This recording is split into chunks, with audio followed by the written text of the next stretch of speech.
yun for safety na rin ng aking pamilya. Kasi 'di ba, sabi ko nga sa inyo, na ikwento ko sa inyo before na nagkaroon kami ng pangit na insidente noong nakaraang taon, kung saan binangga yung jeep na sinasakyan namin.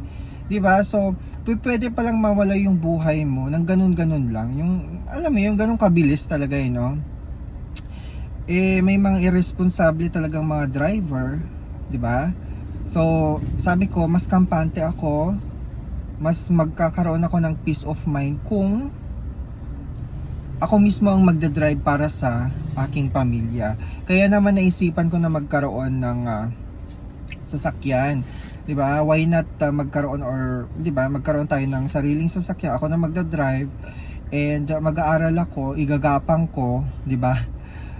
Igagapang ko talaga yung pagdadrive. So kaya naman ako ay nag-enroll sa driving school, nag-theoretical driving course ako, naudlot ng ilang buwan dahil sa sunod-sunod na busy schedules, and ayun, nakapag-practical driving na rin tayo, diba? Napaka-importante yon sa isang kung talagang gusto mong i-pursue yung pagdadrive or driving kinembulар mo. So, ayan. Wait lang gagawin mo talaga for your family. Hindi lang naman para sa iyo, kundi para sa pamilya mo. So, anyways, ayun lang.